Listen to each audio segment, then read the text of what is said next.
Hey, this is me, Ben, aka B-Rock. And this is me, your boy, James Pato, aka J-Pat. And we are the Knocks. Both of us were going to school in the city and making music on the side.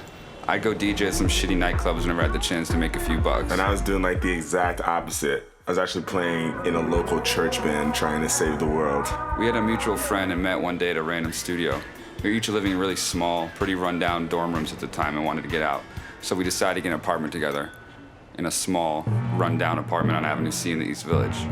The block was mostly public housing and one of the only dead-end streets in the entire city. During the summer, the police would post up these giant light towers and spotlights to try to stop crime. It was basically a fairy tale.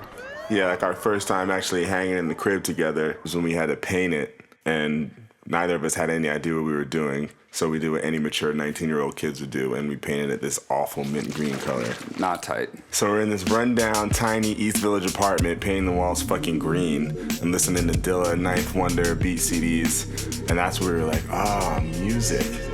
And we started talking about like nerdy production stuff, just chilling, smoking weed, vibing, not really getting past the first coat of paint, but realizing that we both were really into music. So we each had these like little home studios in our bedrooms on opposite sides of the apartment. And we'd lock ourselves in our rooms making beats all day and all night. We'd bring in rappers and different artists that we were working with at the time to come cut songs, even renting out our studios to random people to make a few bucks at the time. It helped pay rent, and the place was basically operating like a full-blown recording studio, but in a tiny bug-ridden apartment on Avenue C.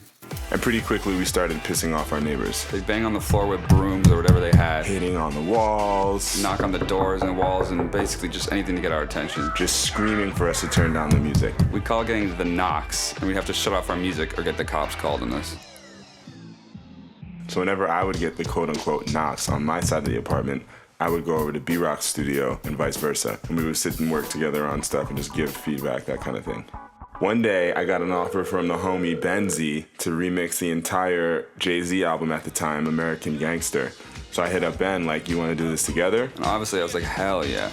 And we did it all with funk and disco vibe, and we called it American G-Funk. We remixed the album in like 3 days. So we would be the first ones to have it out. But the only problem was we didn't have a name. And that's when it clicked. In honor of those annoying neighbors that banged on the wall and doors, we call ourselves the Knocks, We put it out in 3 days and got 50K downloads in a week. which was like kind of unheard of at the time. And that's how the quote-unquote knocks became the knocks. I'm Ben, aka B-Rock. I'm James Patterson, aka J-Pat. And we are the Knocks. 40 with low Tim's on, getting my M's on. My best friend's gone. I seen bad days, still find songs that I hear him on.